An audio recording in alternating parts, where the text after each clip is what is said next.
Sí, el tema de grabar la clase, sí, sí, en la medida de lo posible, sí, por las dudas, así queda algún registro y también ayuda mucho a poder mostrar el trabajo y la producción de ustedes. Así que bueno.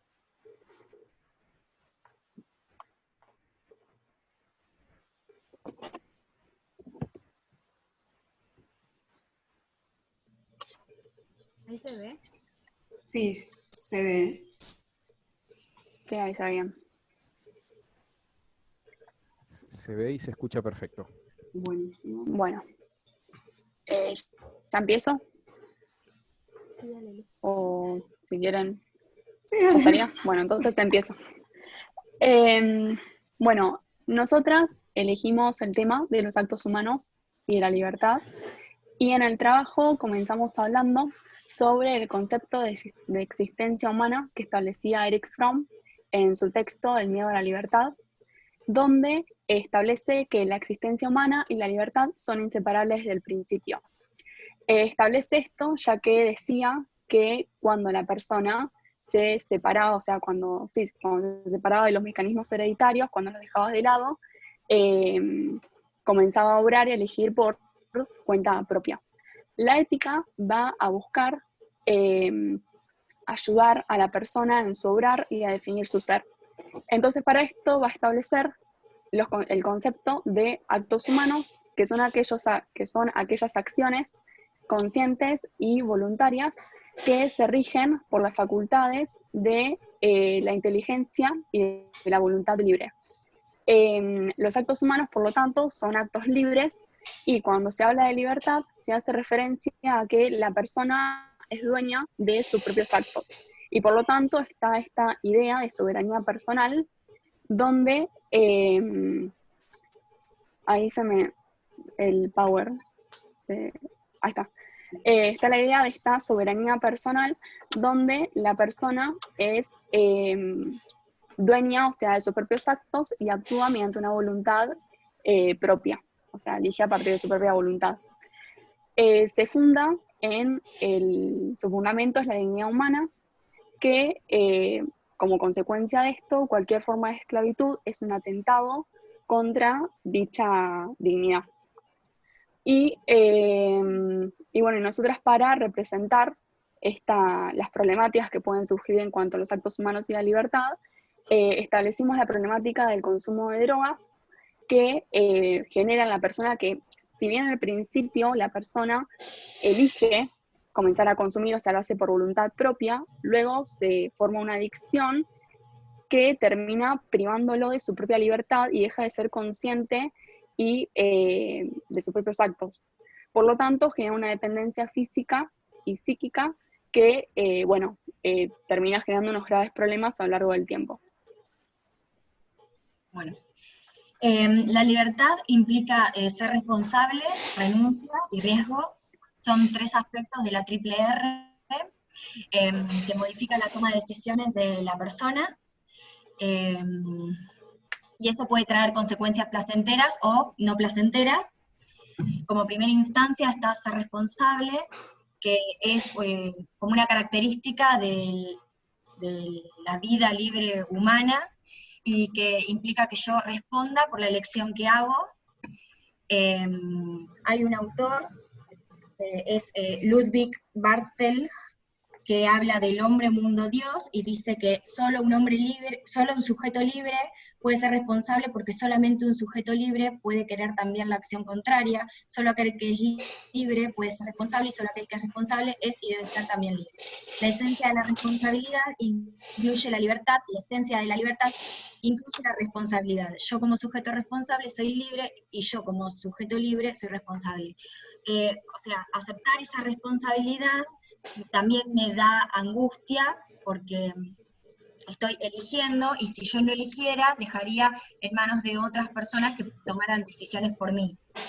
No sería libre. Después, como segunda instancia, está la renuncia, que es, ahí creo que, como segunda instancia está la renuncia, que es elegir entre varias opciones. cuando yo estoy eligiendo algo estoy dejando de lado otras cosas y eso me produce dolor y angustia. Y si yo no me hiciera cargo de eso, sería una persona ineficaz, inútil, destinada al fracaso, indecisa. Después está como tercera instancia el riesgo, que es como tirarse al vacío, porque vos no sabés qué tipo de consecuencias puede ocasionar el elegir, y que pueden ser placenteras o no placenteras, y además la razón humana es limitada, entonces no me permite prever qué es lo que puede llegar a pasar. Y un ejemplo, bueno, me puede producir inseguridad y angustia también, y un ejemplo de esto es la dependencia de las drogas, que hace que yo no sea responsable de mis acciones, no asume una renuncia, porque no deja la drogadicción por elección, y no ve los riesgos para su salud o para su vida.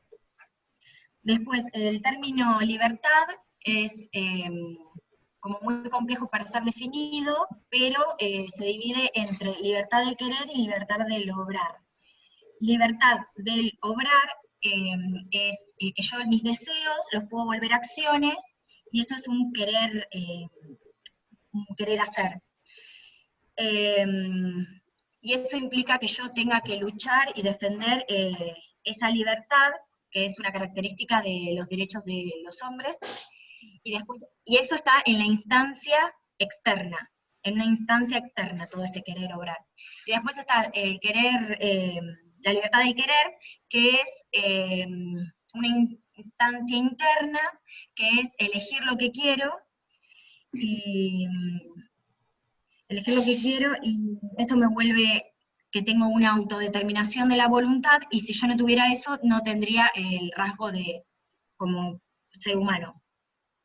Y después, una de las consecuencias de esta, o sea, lo que produce no querer ir hacia esa interioridad, es no ser dueño de mí mismo, de mis elecciones, ¿cómo era?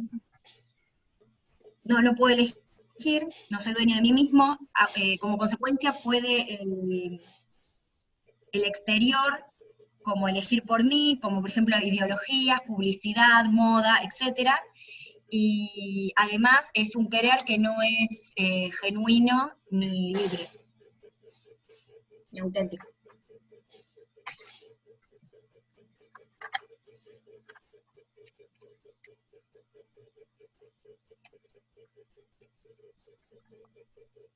Bueno, agregando a esto que dijo Fátima, la ética establece otras dos maneras de ver la realidad, que acá aparecen la libertad, dos maneras de ver la libertad, se me confunde la palabra realidad con libertad, no sé por qué. Hay dos maneras de ver la libertad, que son la libertad que hace referencia Suele a las... pasar. Sí, no sé, son muy parecidas, suenan parecidas, entonces siempre realidad digo. Sí, encima la ansiedad de los nervios también. Está libertad. Sí. Está la libertad que hace referencia a la capacidad de la persona para elegir, y la libertad que hace referencia al sentido de la libertad. Y ambas van a buscar y van a depender del buen obrar y del buen elegir de la persona. Esto se relaciona directamente, y la idea principal sería la autodeterminación de la voluntad, que establece que la persona, el hombre, al ser racional, puede elegir tanto bien como mal, pero más libre será en cuanto mejor uso haga de su libertad, eligiendo el bien. Siempre se va a buscar elegir el bien. No tiene que hacer lo primero que se le venga a la cabeza, porque no siempre es el bien.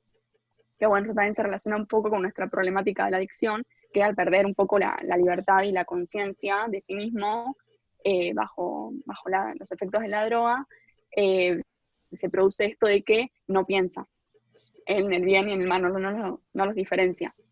La autodeterminación de la voluntad. Y la ética realista establece que primero se debe ver y luego obrar.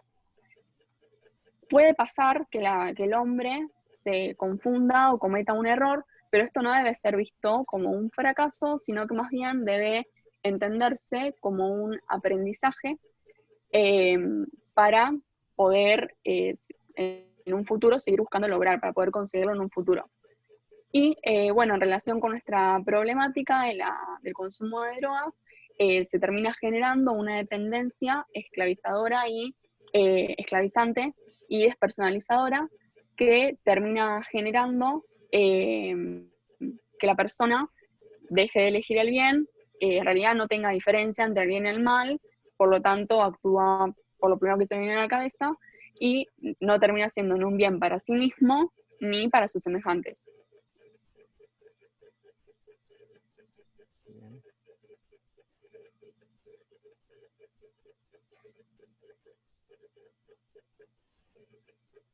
Juan, el micro.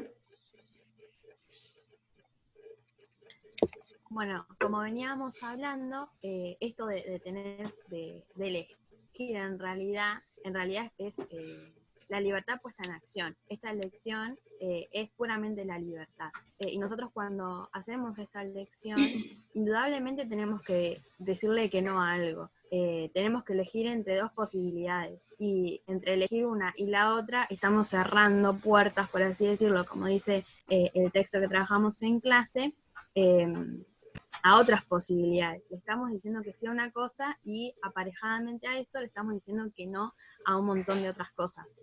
Todo lo que traicione, por así decirlo, esa elección que nosotros hicimos en un primer momento, es a lo que nosotros le vamos a estar diciendo que no. Eso por un lado de más o menos lo que veníamos hablando. Y en realidad esta elección va a estar basada y fundamentada en el amor. Nosotros vamos a elegir en base al amor. El amor por ese fin es el que nos va a hacer elegir esa posibilidad y no otra, y también es la que nos va a hacer amar, por así decirlo, los medios que nos lleven a ese fin. Entonces, lo que nos va a hacer ser fieles, por así decirlo, a la elección que en un primer momento nosotros tomamos, va a ser el amor. Y bueno, al hablar de esta elección, hablamos de límites, por así decirlo. Y necesariamente tenemos que vincular a la palabra libertad con la palabra límite. No podemos tomarlas por separado. Y no tenemos que tomarlas tampoco como algo negativo, sino totalmente positivo. La libertad incluye ciertos límites que son necesarios, porque si no están, no estaría la libertad plena, por así decirlo. Entonces hablamos de estos tres límites. La libertad, el límite de la identidad de un ser, por un lado, en donde la libertad le pertenece a un sujeto en específico. Y bueno, todo lo que está aparejado, ¿no? Esto es algo sumamente positivo, porque la libertad tiene que ser de alguien.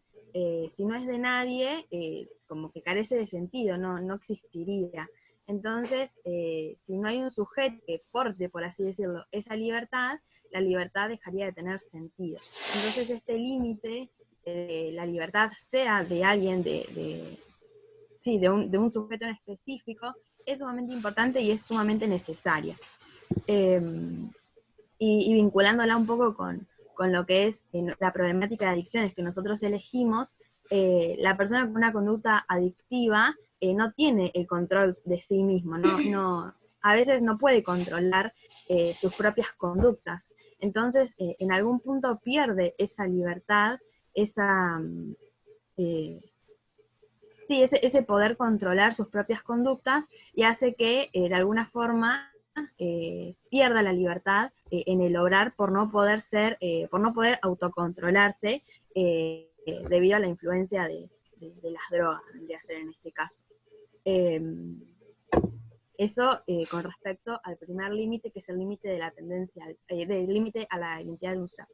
El segundo límite del que hablamos es el límite de la tendencia al bien que tiene el sujeto. Este límite expresa lo que es la finalidad de las acciones o de la conducta del sujeto. Uno va a actuar en busca de su bienestar. Va a actuar Sí, va a elegir en base a lo que lo haga plenamente feliz y a lo que le produzca bienestar luego. O a lo que en realidad el sujeto considere que eso que está eligiendo es lo que le hace bien. Porque, por ejemplo, comparándolo con lo de las adicciones, el sujeto en un primer momento es libre de elegir comenzar a ser adicto o no, o sea, comenzar a consumir, por así decirlo, o no, y después esto se vuelve, se vuelve incontrolable para sí mismo, y esta libertad la pierde, también teniendo en cuenta lo que es la identidad de sí mismo y de que la libertad corre por cuenta de uno, ¿no? Entonces, esta tendencia al bien, en un primer momento, el sujeto lo elige porque siente que eso le va a causar bienestar. Porque voy a leer una definición de adicción.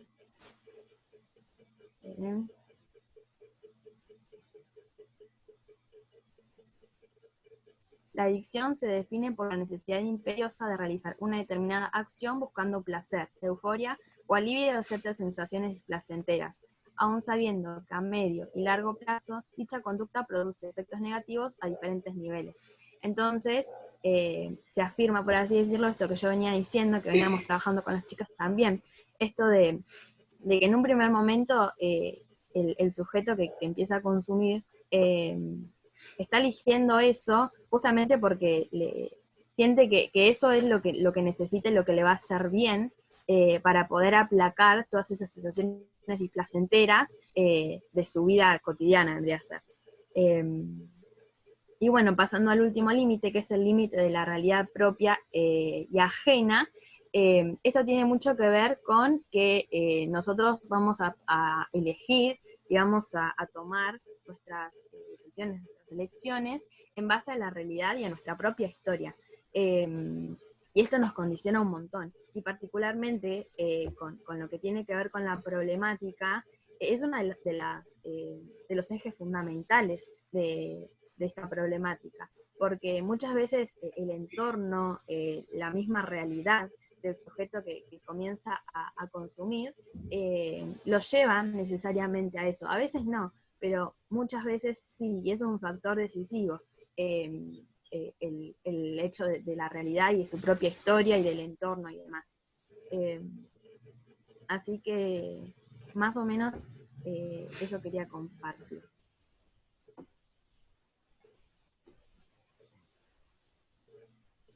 Bueno, ya estamos llegando casi a la parte final, que bueno, que va a ser el enganche con la psicóloga elegida por nosotras. La trabajamos de forma breve en la parte de psicología de la infancia, más la vimos en adolescencia, y bueno, nos llamó la atención su trabajo y la figura importante que es acá en Argentina. Arminda Verasturi, como le decían la negra, de forma cariñosa, nació el 24 de septiembre de 1910 en Buenos Aires. Era nieta de Francisco Fernández, un escritor y un pedagogo de acá Argentina. Su tío Máximo Verasturi tuvo una gran influencia en ella en cuanto a lo que es la formación, y ya que era médico y dermatólogo. Ella se recibió de maestra egresada de la Facultad de Filosofía y fue docente de la Cátedra de Psicología de la Niñez y de la Adolescencia.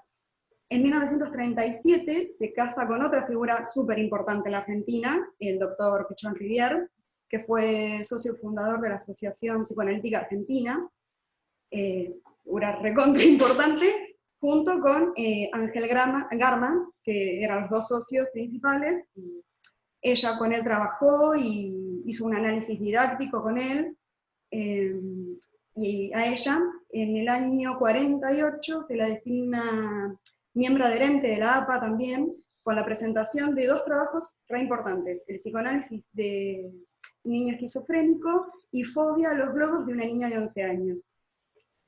En el 53 presenta otro trabajo importante de ella, que era la transferencia en el análisis de niños, en especial en el análisis temprano, y es designada como psicoanalista didacta. En el 46 estudia la obra de Melanie Klein, y es considerada por su trabajo como una especie de embajadora de Klein en América Latina. También adhiere su pensamiento a la obra de Anna Freud, y fue profesora de psicoanálisis de la APA, introduce la formación de todo psicoanalista, el aprendizaje del psicoanálisis de niños, porque lo consideraba indispensable para la comprensión del funcionamiento del psiquismo humano, ya cuando uno es adulto. Desarrolló un concepto teórico previo a la etapa de desarrollo evolutivo, a la etapa anal del desarrollo evolutivo del niño, que ella lo denominó fase genital previa, que es un concepto que incluye desde el primer momento la identidad genital del niño y la niña. Y otro dato re importante fue que incluyó al padre en la diada que se formaba madre-hijo, entonces empezó a hacer una tríada.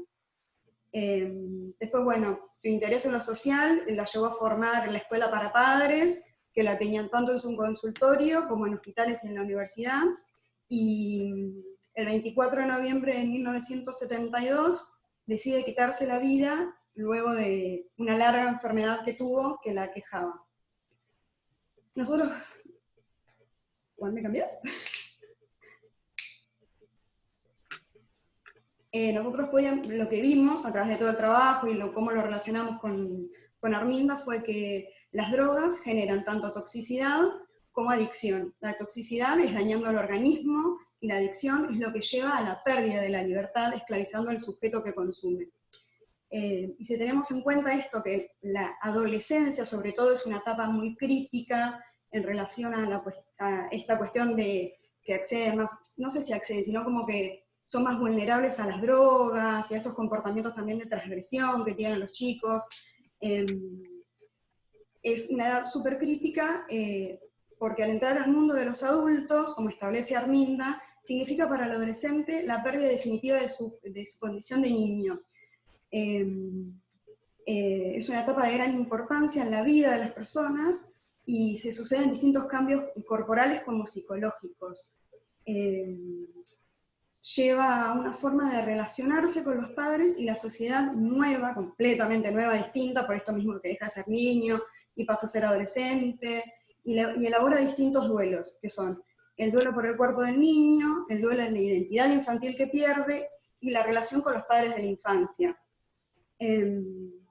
Si continuamos con esta misma línea de Averasturi, notamos que es una etapa de contradicciones, hay ambivalencias, es una etapa dolorosa, en la que se presentan diversos conflictos en todo su entorno, que pueden ser... Iba a preguntar justamente si entre las cosas que había leído, la noción de contradicción y ambivalencia estaba, pero justo entraste ahí. Sí, sí. Lo había leído y me pareció muy interesante el concepto.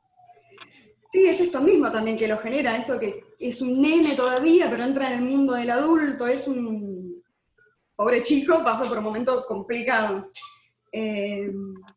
Entonces, bueno, que el adolescente se encuentra en este periodo de vulnerabilidad, se refugia en su mundo interno para poder enfrentar el futuro, y se le exigen nuevas responsabilidades, o sea, se le ponen nuevas pautas de convivencia, nuevas maneras de actuar, y el chico lo siente como una invasión, y se plantea que lo que le pasa es esta ambivalencia también, que no quiere ser como algunos adultos, pero quiere ser como otros, entonces también va buscando ideales y modelos de adultos a imitar y ver, quiero ser como este, me gusta esto de esto, no me gusta esto del otro, entonces como que va buscando así y construyendo su identidad. ¿Me conté, Juan? Bueno, voy así vamos, yo sabía que iba a quedar corto, ya lo sé, porque son varios grupos los que tienen que pasar. Entonces aprovecho para... Si querés te cerramos con la conclusión. Dale, cerrá con la conclusión y vamos a un par de preguntas. Buenísimo. Juan, después si querés poner... Perdón, sí, no pasa nada. Quedaba un pedacito más igual de Arminda, pero es cortito, no pasa nada. Nosotros, a medida que fuimos trabajando el tema de drogadicción, notamos que la ética lo que busca es ayudar al ser humano a obrar y amar en consonancia con el orden natural para alcanzar el bien. Consideramos a la libertad un eslabón fundamental en el proceso de alcanzar, en el proceso en el que se encuentra relacionada la dignidad y la autodeterminación del hombre. el hombre tiene alma racional, por tanto posee intelecto y voluntad, que son ambos aspectos esenciales para ejercer la libertad, y si el hombre se encuentra privado de una de estas capacidades, no puede ejercer su libertad eficazmente. Lo que nos pasa actualmente es que vemos esto de que nos justificamos los actos o los tomamos de forma liviana diciendo, todo el mundo lo hace, no pasa nada. Entonces, aunque el acto sabemos que no se adecua al bien, pasa esto, como pasa con la adicción, que es la problemática que nosotros planteábamos. Bueno, muy bien, muy interesante. Me gustó mucho el trabajo que hicieron, bueno, corroborado obviamente con la exposición. Les decía que yo sabía que iba a quedar corto el tiempo, que tienen que pasar 2 grupos más hoy, pero seguramente habrá oportunidad para seguir conversando sobre estas cuestiones, ¿no? En general, pregunto al grupo si alguno puede responder, el otro puede enriquecer también lo que voy a hacer, ¿no? En el punto me parece que Fátima habló sobre el tema de la responsabilidad, y me hacía un poco, me venía a la mente, digamos, cuando nosotros intentamos transitar la definición de la ética, porque a veces pensamos en el ámbito teórico, lo pienso para mí mismo y en general, ¿no? Para que la libertad es un potencial y un acto de la voluntad que nos permite autodeterminarnos y que es tan positivo porque a veces cuesta tanto, digamos, ser libre, ¿no? Inclusive nosotros mismos, ¿no? Porque estamos condicionados. Pero ¿cómo responderían ustedes a una visión donde la ética se muestra, ya sacándolas un poquito del contexto que estamos nosotros, que ustedes definieron muy bien? ¿Cómo se responde frente a una ética moralista de costumbres, digamos, ¿no? Es decir, donde nosotros todavía no vimos código de ética dentro del ámbito profesional, pero muchas veces la ética suena como una especie de bajada de línea de lo que hay que hacer y lo que no hay que hacer, y eso a veces es muy difícil de entenderlo. ¿Cómo se responde a una ética de normas y de reglamentaciones en donde, como somos hijos del rigor, si es que no hay alguna especie de premio-castigo, nosotros no nos movemos por una convicción o definición propia? ¿Se les ocurre alguna respuesta? ¿Para una? ¿Para todas?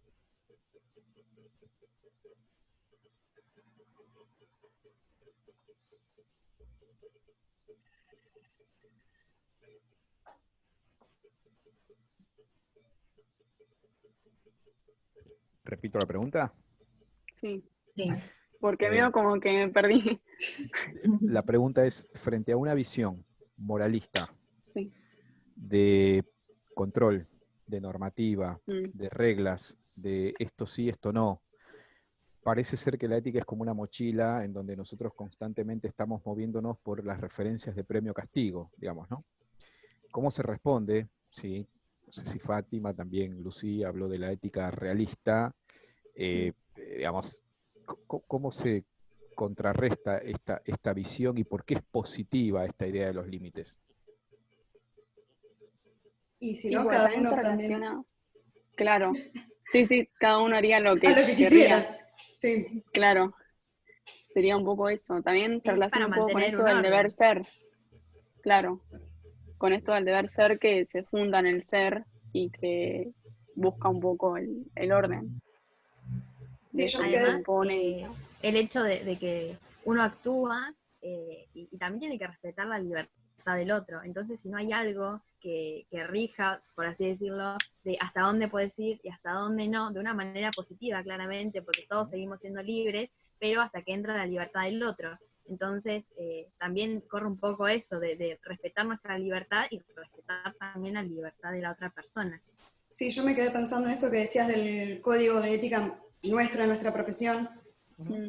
Creo que es sumamente necesario, porque si no también cada uno en su consultorio haría lo que quisiera, trabajaría como quisiera y a veces por ahí tenés un poco más de libertad en lo que es la privacidad porque podés llegar al otro de otra manera, pero también trae otras complicaciones, porque también lo podés influenciar mal, podés no aconsejarlo porque nosotros directamente no tendríamos que aconsejar, sino acompañar al otro.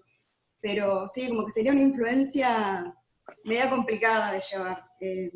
Yo creo que sí, que es necesario un código de ética, de moral, ya sea también en las costumbres, y por esto mismo también que decían Juan, respetar la libertad del otro es necesario en todos los ámbitos.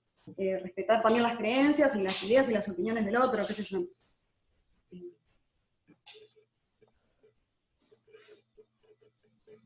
Yo opino como las chicas, es como que hay un límite que, claro, sí, es lo mismo que ellas.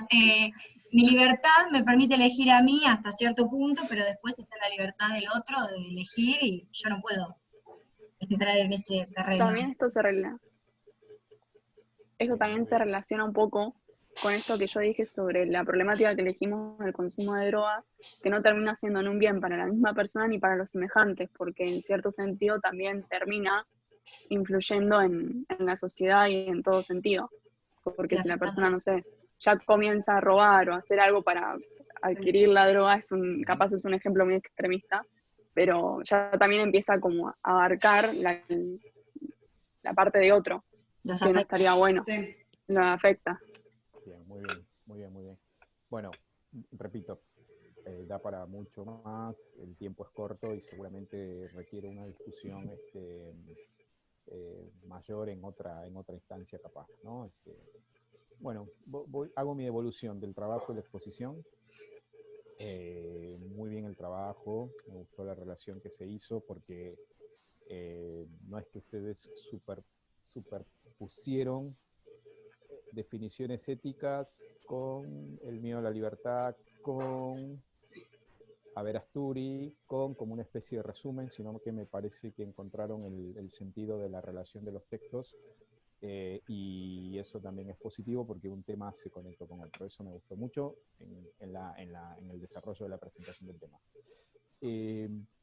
Nada, simplemente creo que en algún momento hice algún comentario de que estaría bueno que citaran y citaron, es decir, citaron textualmente. Fíjense si el trabajo en algún momento lo quisieran tener como referencia de la materia también, como para mejorarlo académicamente, es buscar las referencias bibliográficas de dónde están tomando los textos de los autores, ¿sí? Tanto en Fromm, tanto en Averasturi, tanto en Aristóteles. Esto lo dice en la obra tal, muchas veces la precisión hace que el desarrollo sea más académico, inclusive tenga otras vetas posibles, Sí, digamos, en ¿no? el inicio, por ejemplo, pusimos una cita que dice Eric Fromm en Claro, El miedo a la el miedo a la libertad. libertad, el miedo a la libertad. Yo Sí, también sí, lo tenía vi. una cosita que la Bien, leí. muy bien. Sí, sí, Y sí, decía de lo que vi. Lo vi. Y la precisión sería, nada, en algún caso que ustedes tengan que tomar una nota al pie de página, la fuente de que está bien lo que dicen en el miedo a la libertad y la página en cuestión sobre todo para tener el trabajo como una especie Claro. de material, inclusive hasta de una posible publicación o lo que sea. Uno no sabe dónde termina. La grabación me parece buena porque en algún punto es un registro que nos va a quedar a nosotros de la producción de ustedes. No es una dinámica distinta y esto está bueno.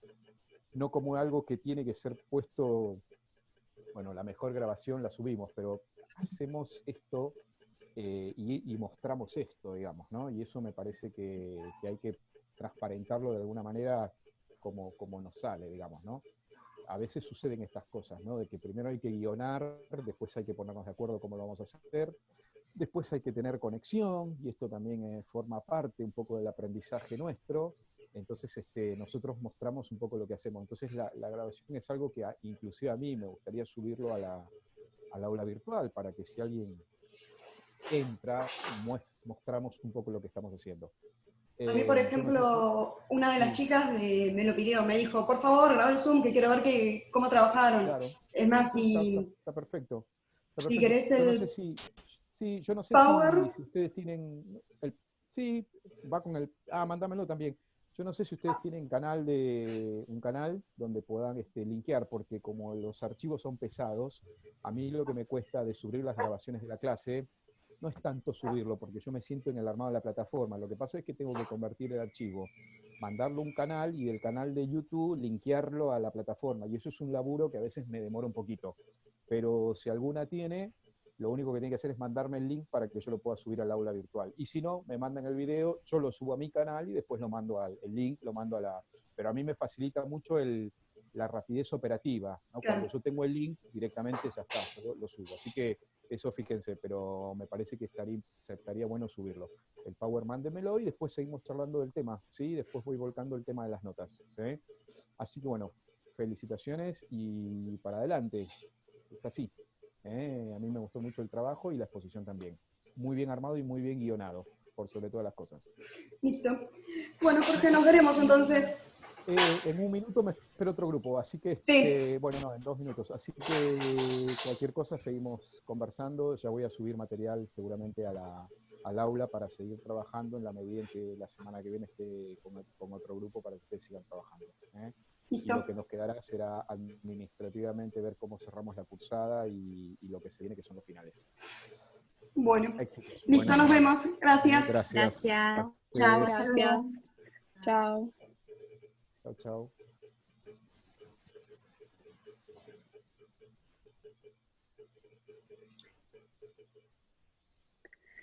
China.